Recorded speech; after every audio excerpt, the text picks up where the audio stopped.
Hello, ladies and gentlemen. I am O'Brien McMahon, and this is People Business.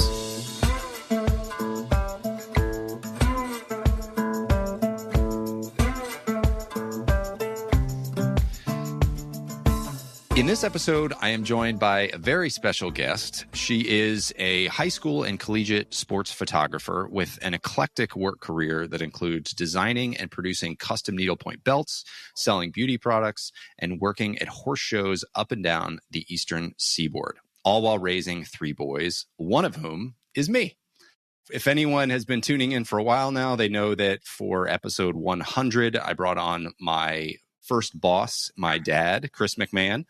And for this one, I'm bringing on my mom, who has had, as I just outlined, a number of different career steps and has always been a role model in how she applies herself and develops her skill set in a number of different ways and turns it into money-making ventures. So thought it'd be fun to have my mom on, Gretchen McMahon. Mom, welcome to the show. Thanks for having me. Let's have some fun. Let's start at the beginning here. What was your first job, like first ever job? So my first ever job as a teenager was in a bookstore in my hometown of New Canaan, Connecticut, and I really didn't like it. And from there, I went on. I probably worked 3 afternoons a week there, cleaning and dusting the books and straightening up. And from there, I went to work in a clothing store, and I actually worked in 2 clothing stores, one in New Canaan and then one out of town. And I didn't like either one of those jobs either. And I realized at that point right away, I didn't want to work for anyone else. Oh, how old were you when this was happening? I was a teenager. My first job, I was 16, or maybe I was 15. And, it was an hourly wage. It was probably $2 and something an hour. You could babysit for 75 cents an hour back then.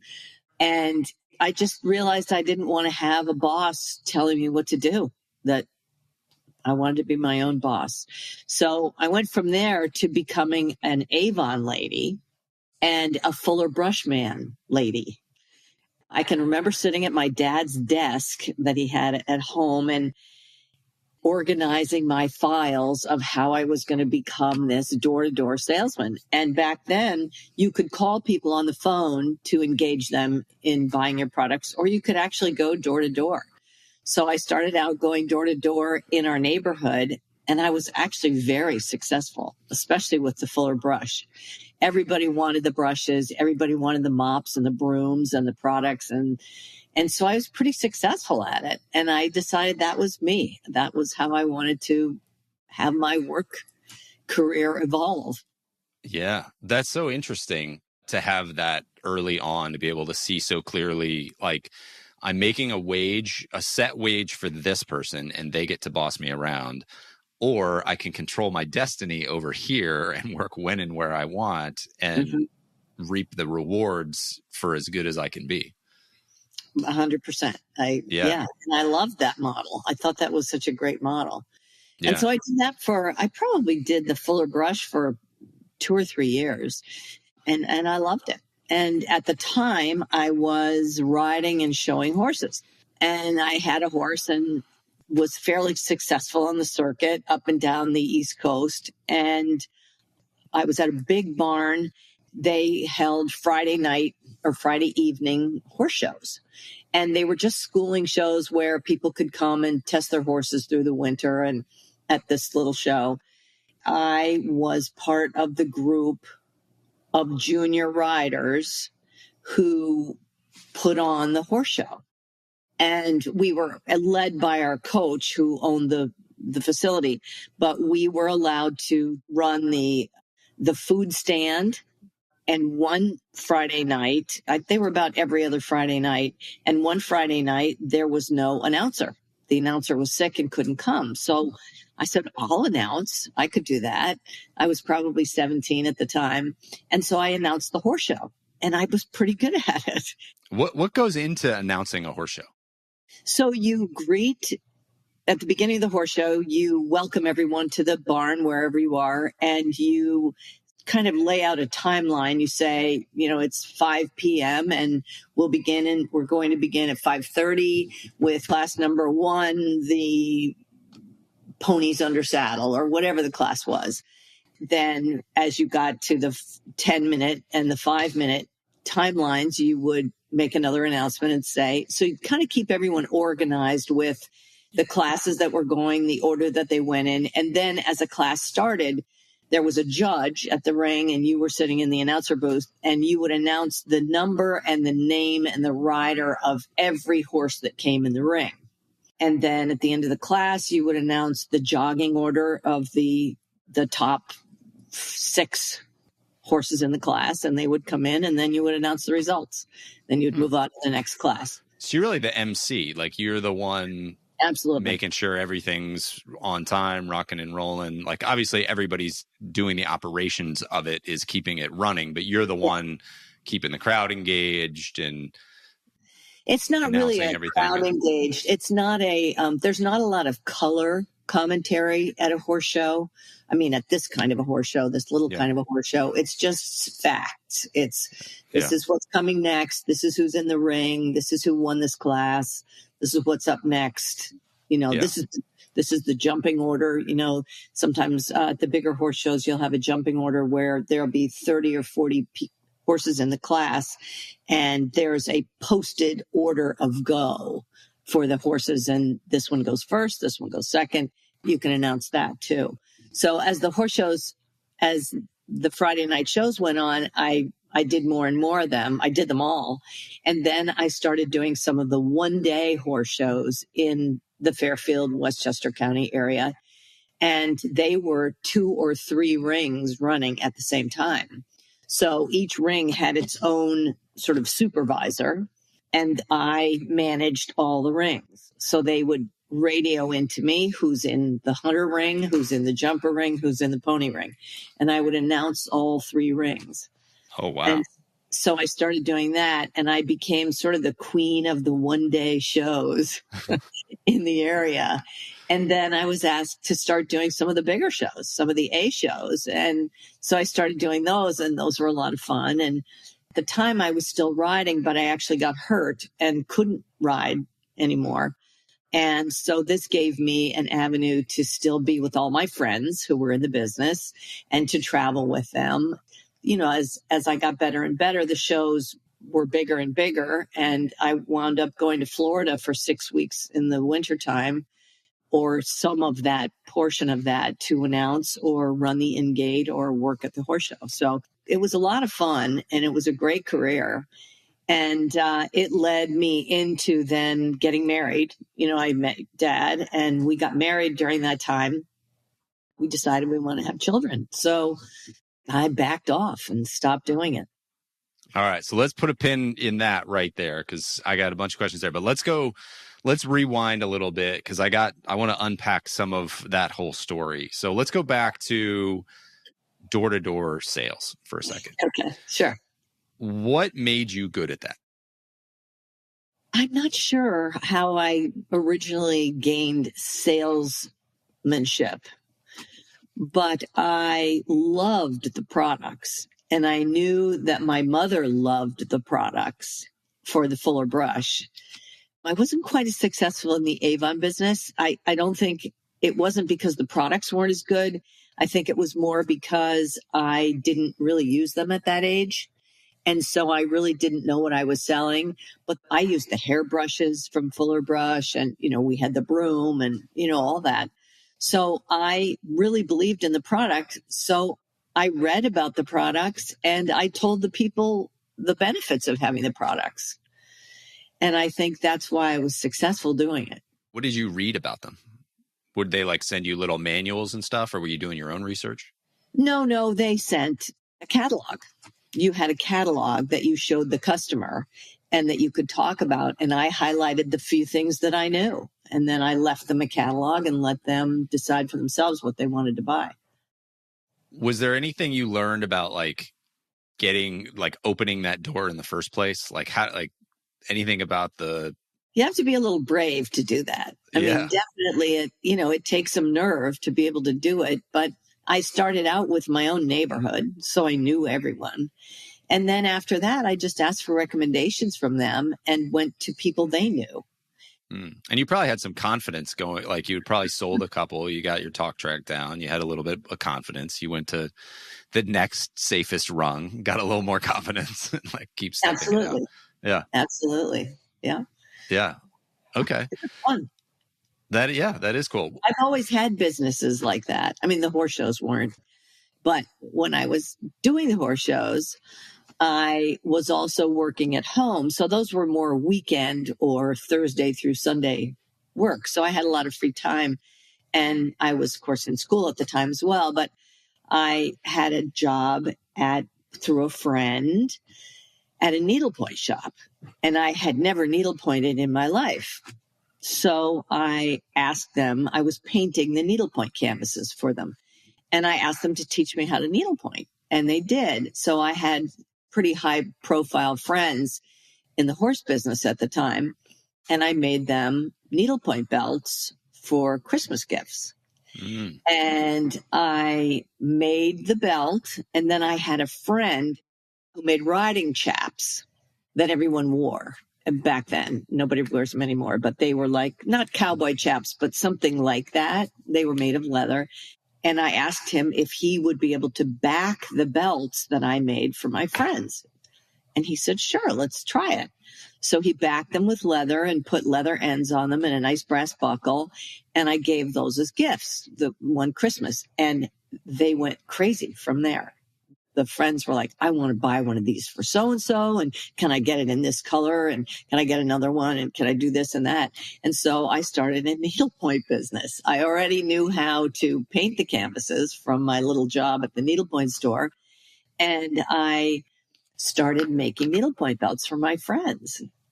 At first, I just gave them away. And then they said, no, we'll pay you for these.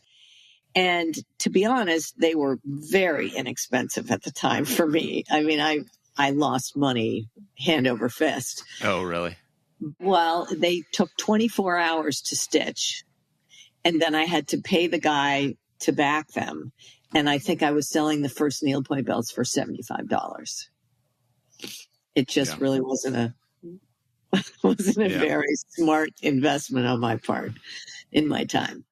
But then I gradually realized that I needed to charge more, and I would go to the horse shows and announce and bring a portfolio of some of the pictures of some of the belts that I had made. And people would come to the announcer stand and order belts from me while you're doing your job. Exactly. And so I would come home from the horse shows with sometimes 30 or 40 orders for belts. Whoa. And I would paint them up, and I hired actually some older women that I knew. My mom stitched for me, and she was very sedentary and not terribly healthy. And so she was looking for something to do. So she stitched for me. And then she had some friends who were interested in stitching. And I knew some other older women, and they stitched all the belts for me when I wasn't stitching myself. And it just grew from there. So then I had a needlepoint business and the horse show business at the same time. Wow. Okay. So I still want to unpack some of the horse show business stuff too, though. This is awesome. So you didn't like working for people in the stores that you worked at before, but you did like working at the horse show business. What was the difference between the two? So horses were my passion. I loved horses. I loved riding and showing myself. I was the little girl who was addicted to it, and I was fairly successful. And when I got hurt and I couldn't do it anymore, I still wanted to be around my friends. And so the offer to be at the horse shows working was terrific for me. I mean, it just fell into it.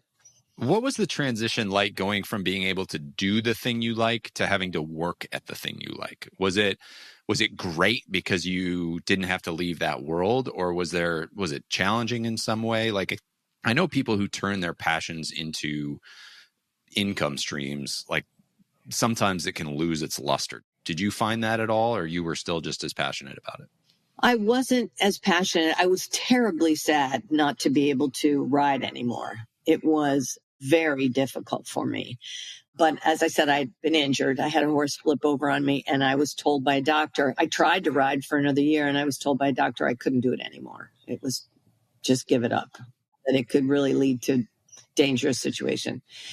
Having a horse flip over on you sounds pretty painful. It was very painful, yes. Transitioning from it was easy because in the beginning, I was still riding and showing and announcing a few of these little horse shows. So it was an easy transition. I was already starting to do it while I was riding. And then it was something I could continue to do after I couldn't ride anymore. So we've already got you going door to door, and you got some bravery, you got some chutzpah, you're like passionate about those products and you're selling them. And then you illustrated doing the same thing with the belts. What made you good at being the horse show announcer? I don't know. I guess because I'd been to so many horse shows, I knew exactly what I needed to do and what needed to be done. It was a very serious business at the time. There wasn't a lot of color commentary until sort of the end of my career in that.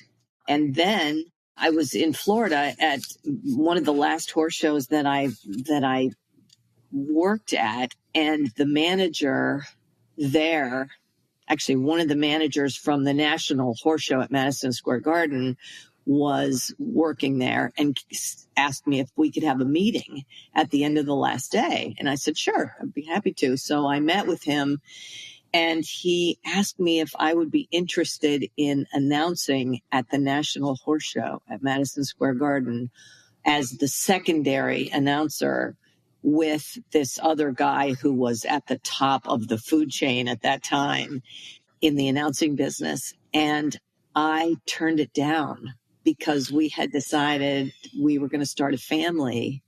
And the commitment to do the National Horse Show was 10 days. Morning session, daytime session, and evening session. So it was 6:30 in the morning till 11 o'clock at night in New York.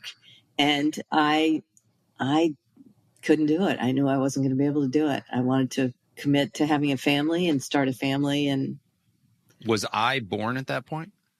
No, not yet. Okay. Wow. So did you do horse shows when I was here? A little bit, not to the extent that I had, but I did a little bit. I did some of the bigger shows. Okay.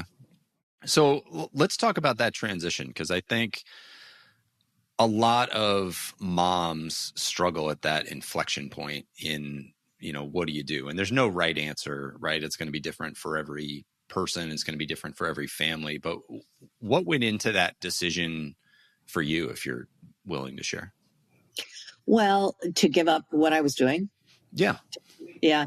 So I had been on the road doing the horse shows for a lot of years, and I missed out on a lot of things at home just with Dad, a lot of social things that he was doing.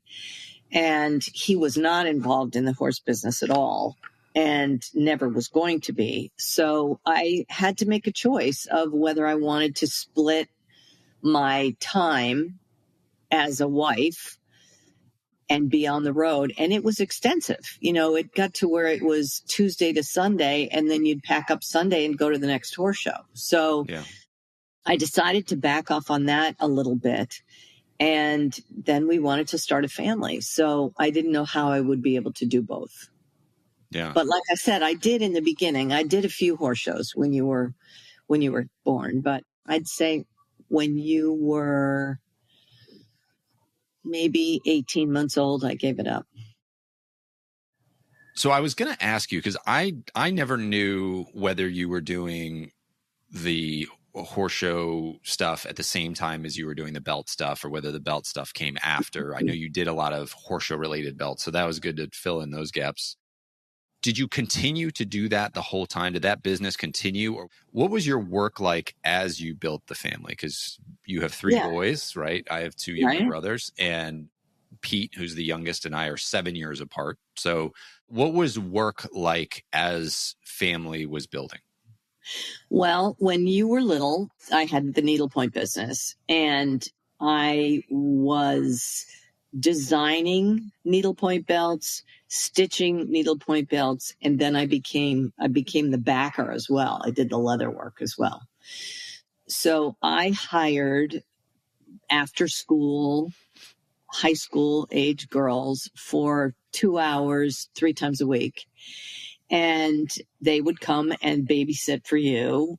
And then for Kevin when he was born, and I would work. Okay. And then I would work at night as well. So I did have the needlepoint business, and it was pretty big at the time.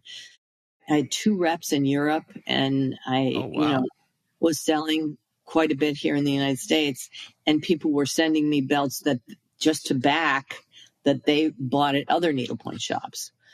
So it was pretty big business. And was the backing a fancy add-on? Like most needlepoint did not have backing on it? No. So I only made needlepoint belts and dog collars. That was my business. I did a few pillows and a few Christmas stockings, but not many. And so there was leather work involved in the finishing of the needlepoint belts and the dog collars. They all had a leather backing, and then the leather ends with a brass buckle. Okay. And I can remember sitting on the couch watching TV at night, like before bed, and you sitting there with needle and thread and working on a needlepoint belt. Like I can remember you just sitting there. I feel like you were sitting there all the time, just sitting there stitching as we were talking, watching TV, playing games, whatever. Like you were often there stitching in the background. Now that's funny to hear that you remember that. Yeah. Oh yeah. I definitely was. I took needlepoint with me wherever I went. Yeah, I do remember that. I mean, and it must have happened enough times that it's in there, right? Because I probably wouldn't have remembered it once. But I do remember like you sitting on the couch stitching. And I remember you taught me how to needlepoint at one point. I remember doing that. You were very good at it. I was pretty good at it, if I do say so myself. Let's talk about the backing, because that's interesting. So you had been paying somebody to do that who was highly specialized. How did you teach yourself that skill and decide that that was something you were going to bring in-house, pun intended? Literally did it in the basement. Right. I had a shop set up in the basement. So I did have this guy, and he did a great job, and he had another job as well. So he actually ran a farm, and he decided he didn't want to back the belts anymore. So he had all the equipment. So I asked him I was stuck. I had no one else to back my belts, and a pretty big business that I had to support with that part of it. So I asked him if he would teach me how to do it. And he said, sure. He had a big industrial sewing machine that would stitch 2 boards together. It was that industrial that is still in our basement today. And interesting. Yeah, it's a clutch driven motor. And I bought the equipment from him for a song and wound up learning how to do it myself. And then I was already in contact with the leather supplier, because I was very particular about what leather I wanted on the backs and on the tab ends of the belts. So I was already in contact with the suppliers, and the leather actually was imported from Spain. It was beautiful.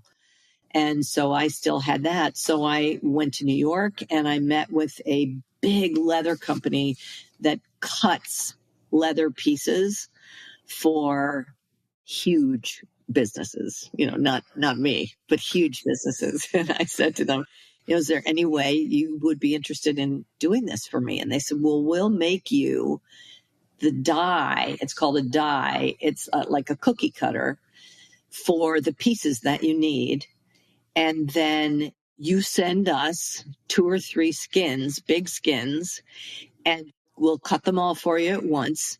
And then when you start getting low, you send us the dyes back and the leather, and we'll do another batch for you. So I said, great. So I had boxes of these pieces in the basement that were undyed, and I had to dye them myself. And it was quite extensive. Yeah.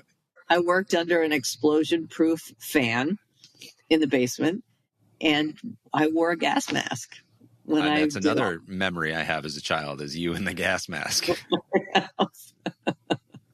Well, I didn't want to take the chances. I mean, that stuff is dangerous. Those fumes are dangerous. I can remember the smell, going, not that it wafted through the house, but I can remember going downstairs even when it was safe to go down. And it was a workshop. There was definitely a smell down there. Right. Yeah. I remember putting the gas mask on as a kid and just thinking it was so cool. This big Darth Vader looking thing.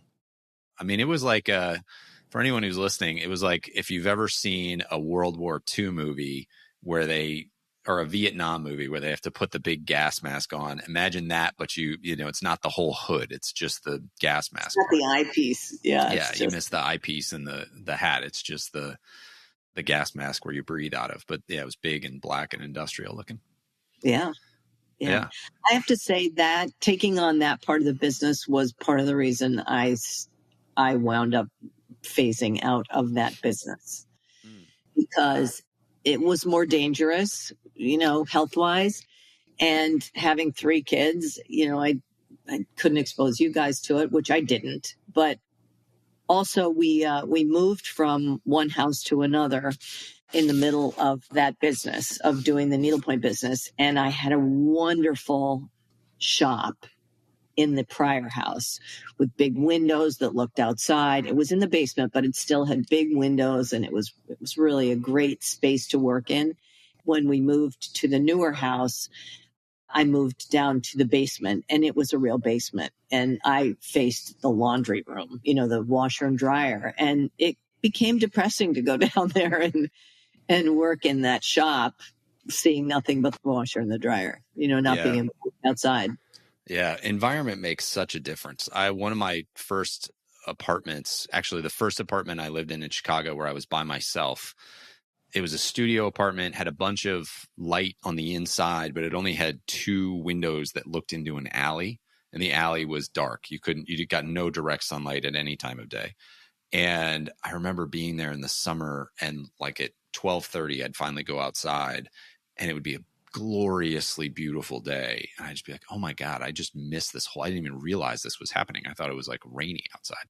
And it coincided with a very difficult year professionally, where it was 2008, and the whole thing was crashing, and I was working in real estate sales and commercial real estate sales. And that the whole world was falling apart. So there was nothing happening there. So yeah, it was not a good time to be living without any light. But I remember after that, I was like, how I feel and the amount of light and what I can see in a space is very important. Yeah. So when we bought our house here, I was like, you have to walk in and see light and feel good. And yeah, I agree. Yeah, it does become really important. And I think people don't often realize the psychological impact that environment like that can have. Because you're like, well, I show up and I do my work and I like my work. And it's like, yeah, but you do that for a year, couple years, like it really does wear on you. Mm-hmm.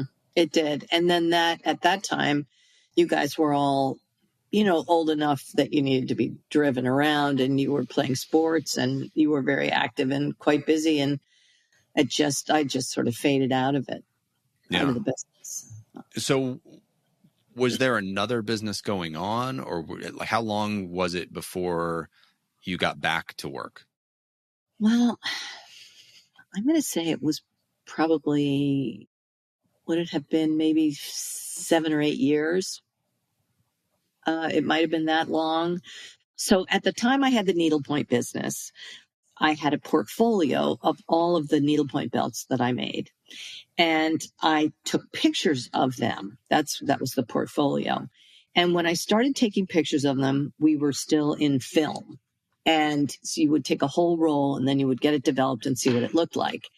And I wasn't getting the color matching that I wanted. So color was very important on the belts. People were having belts made of their stable colors, for example. So if they were navy and red and white, the actual photograph didn't come out representing the belt the way I wanted it to. I went to a photographer friend of mine and asked her to teach me how to take a better picture. So she did. And she said, light is really important when you take pictures. And so I learned how to do that. I learned how to use the camera. I got the portfolio all set up. It was great. So then I had this camera and you guys were playing sports. And as I sort of weaned my way out of the needlepoint business, I started taking pictures. And I would go to your sporting events anyway. And so I started bringing my camera. And I started taking pictures of you guys. And I would take pictures of your teammates and your friends as well. And then I would give them to the parents. I would print them out and give them to the parents. When you got to high school, one of the parents was the team photographer. And they said, "Oh, will you help?" So I said, "Sure." And I started taking pictures there. They really weren't very good. I wasn't pleased with, they were fine, but they weren't good. Some of your teammates' parents said, "Well, we'll buy these from you." And I said, no, they're not good enough to buy. You just can have them. And then I decided I wanted to learn more about being a sports photographer.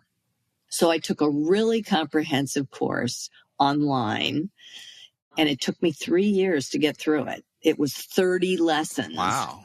That you had to study, and you had to do a project, and you would send the project in, and you had to mail it. It was all printed. So you had to mail it in, and then you would get an audio tape back, a cassette tape back, critiquing your work. And you would also have to take a test for every chapter. So it took me about 3 years to get through it. But when I finally finished it and got my little graduation certificate, I felt that I was knowledgeable and good enough to be really a professional photographer. So then I tried to sell some of my pictures, and I did. I was surprised at how many people were interested in purchasing them. And you were off to college by then.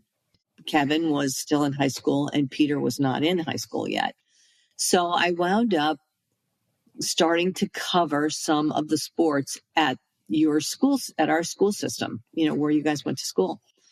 And then the athletic director said, "Well, why don't you take the team pictures since you're here all the time?" And so I started doing that, and they paid me for it. And then the yearbook staff said, "Hey, we'd love to use your sports pictures in our yearbook. Why don't you take a game of every sport every season, and we'll pay you, and we'll use those pictures." And that was 20 years ago. And I've been doing it ever since. And it's grown and grown. And now I cover a lot of other high schools, and I did a lot of college work in between. I don't do that anymore because there's a lot of travel involved in that. But I was lucky enough to be able to cover Peter's college lacrosse team while he was in college. And then when he was finished, the coach said, "We'd really like you to stay on, and we can pay you now because, of the NCAA regulations. When you have a child in school, you can't be a paid employee for the team." So they can't be bribing mom and dad by giving them side jobs to work for the team. Exactly. Yeah. So I stayed on there and worked there for another 8 or 9 years. Wow. So what was the conversation like when you started transitioning from giving something away to selling it? That was very difficult. I have to say, that was very difficult. Difficult because it was just hard to change the story in your head, or difficult because people were like, "Well, I don't want to pay for this. You've been giving them to me." No, not that at all. Actually, people were very happy to pay for them. It was a little different.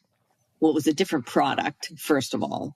And second of all, it was a little different situation because I made it into something they wanted. It wasn't just a picture that I would hand out a week after a game. I got an online website, and I started, showing the pictures there with a watermark on them. And people from the team would go and look after every game, and they started buying them. So then I thought it might be a cool idea, since I was already at the one school that I was covering, the one high school. I covered every sport there, at least one game of every sport every season. But the sports that my kids played in, that you guys played in, I covered all the time. So I would wind up with pictures of, say, your friends, you and your friends, from your freshman year all the way through your senior year in high school. And I would offer to the parents to take all those pictures and make a book of your career at the high school in whatever sports you played. You could have played 3 sports. I would still probably have enough pictures of every sport to document. And people went crazy over that. They thought that was the coolest thing. And I would have done it. You know, when you guys were in school, I definitely would have paid for something like that. Yeah. How did you figure out how to price your work? I never really have, to be honest. You never really get paid for your worth when you're self-employed. Yeah. I mean, I never do. I never really feel like I am. I put in a lot of time and I, don't really get paid the hourly wage that I was hoping I would. But fortunately, Dad has a great job and I've never had to support myself on these businesses. These were always side businesses to his job. Yeah. Well, let's talk about that though, because you said it, I didn't. When we were prepping for this, I used the term side hustle, right? Because you stayed at home with us. While you were needle pointing and all of that, like that didn't take away from you raising us and being there at everything and, leading the household, being the household CEO as well. Mm-hmm. And so I used the term side hustle, which you did not like. No. And we have gone back and forth on that quite a bit. I guess, can you talk about why you don't like that term and how you thought about all of these different businesses as you were doing them? Sure. I don't care for the term because in my generation, hustle, it's not a good word. It's a con. It is. Yeah, it's definitely, it's derogatory. And so side business made it feel better for me. Okay. Because I felt like it was a business. It wasn't something that was necessary for our survival, but it was definitely helpful in raising our children. Yeah. In addition, though, to making money, what did work mean to you? We talked a little bit about this when we were prepping this, but like, what is having a job? What is work? Like, just what does that mean to you for like your identity and purpose and all that stuff?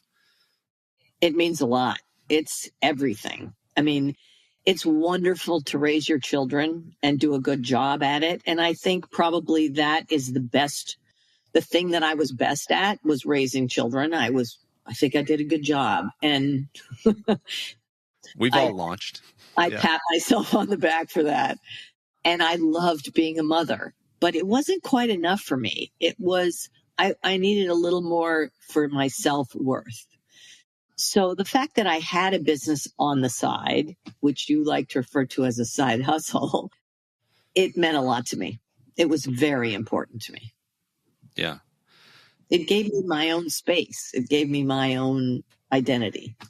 Yeah. And I think that can be important for a lot of women, especially just from what I've seen as I've gotten married and my wife is taking care of our children and, she needs some identity of herself outside of that and has tried to get that through volunteering and teaching and other things. And you see it with other people too. I mean, some women just stay in the direct workforce and that's how they do it. And then others, whether it's volunteer or PTA or, side businesses or what, however, I think it is important just as human beings that we all have something that we are applying ourselves to, like whether it's a business or not. I just think human beings need to be applying themselves.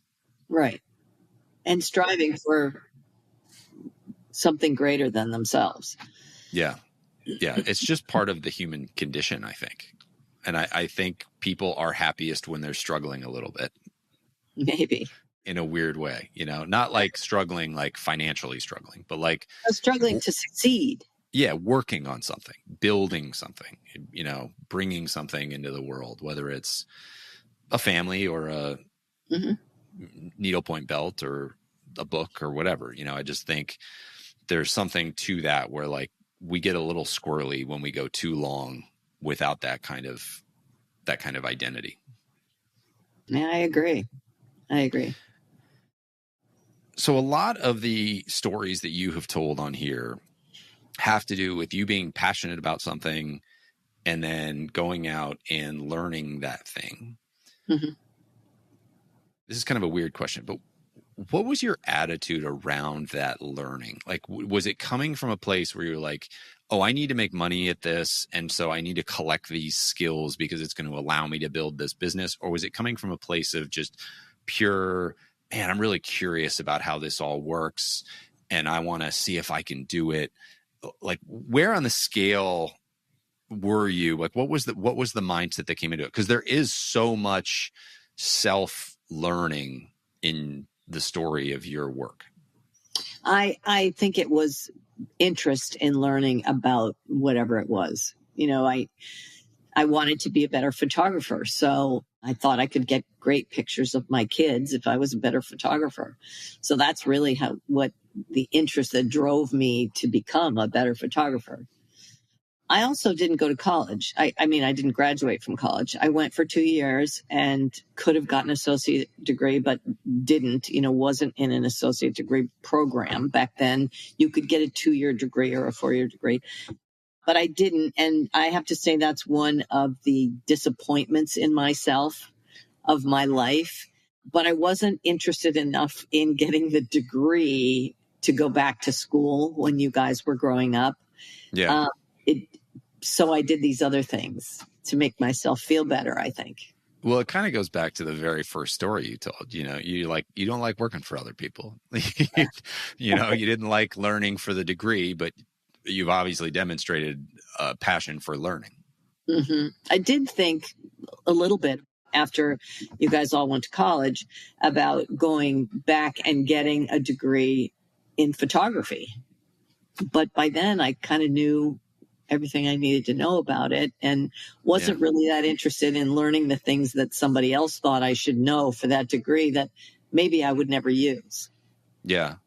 Well, and that trend has played out now. I mean, I think people are still mostly going to college, the vast majority, but I do think there is a sentiment where what we really want is people who are just curious and always evolving themselves. And that has nothing to do with the degree you get.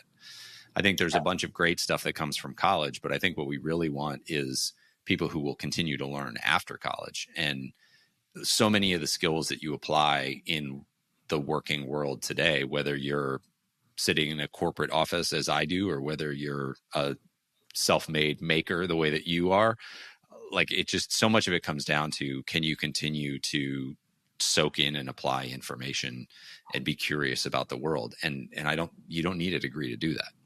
I do think, though, that a college degree is a good start. And I think it's important for the majority of people. I wish I had a college degree. I wish I had been able to stay in college. I couldn't at the time for personal reasons. My family was in a little bit of disarray and I needed to be home to help. So I couldn't finish, but I chose not to go back. And I'm sorry I didn't go back. I'm sorry I didn't have someone say to me, you need to go back, when I was a kid.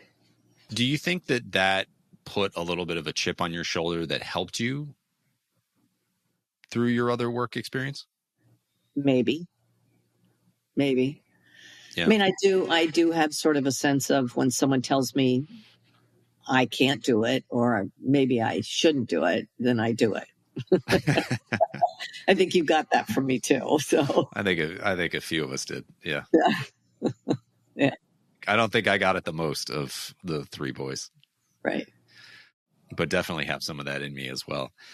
And I got that curiosity for sure. Anyone who knows me will laugh hearing you tell all those stories about self-discovery, because I can't rein it in often. I'm just I find things I'm interested about all the time, which is a blessing. And then That's great. if you don't put guardrails on it, it can become a weakness too. Yeah, for sure. Yeah.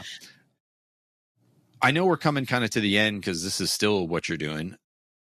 If you just like are looking back at your work, are there any lessons that you've learned that you think about often, whether it's a quote or advice or some principle you've applied? Like, is there anything like that you think about when it comes to your work?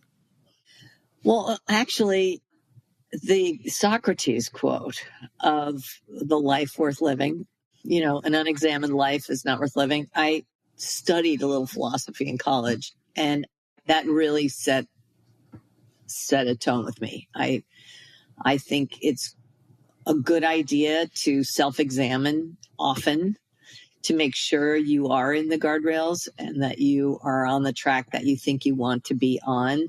And I think setting goals for yourself is a good idea. Yeah, that's been the basis for my life. I love that. You could take that one quote and build a hell of a life off of it. Yeah. If you just keep that in mind, that's a good one. I like that. Well, Mom, this has been fantastic conversation. As the one that I did for episode 100 with Dad, I learned a lot that I didn't know, and a lot of pieces fell into place for me, just making sense of who I am and where I am listening to this. It is a shame that we don't often get a chance to like go this deep in conversation with our family members about the experiences they had. So I'll say that to anybody who is listening to this. One of the blessings that I've had is the ability to bring on now both of my parents and just ask them questions as an interviewer. I think if you set aside time, whether you do it formally or informally with your own family members, and just put on your interviewer hat for a little bit and get a little more curious, there's a bunch of fun stuff that comes out of it, because I've had a lot of fun with these two conversations now. So anything else that you want to share that we didn't cover? No, that's it. I appreciate being on the show. I love you to death. I love you too. And I love the example that you set for me. And it's funny listening to the one about Dad. I can see why I've been doing what I've been doing for 15 years and plugging away at it, and doing the one now with you. I can see why that's not enough and why I go out and do all these different side hobbies as well. So it's two halves to the pie for sure. But I love you. I appreciate you coming on, and thank you for all you've done for me for my 40 years. Thanks, O'Brien. Thanks for having me. I love you. Thanks to everybody who's listening.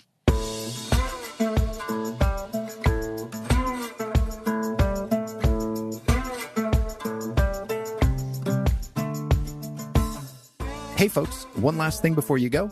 If you enjoyed the episode, make sure to hit subscribe so you can stay up to date with future guests. That's it. Thanks for coming. Go make the most of your business and the people in it.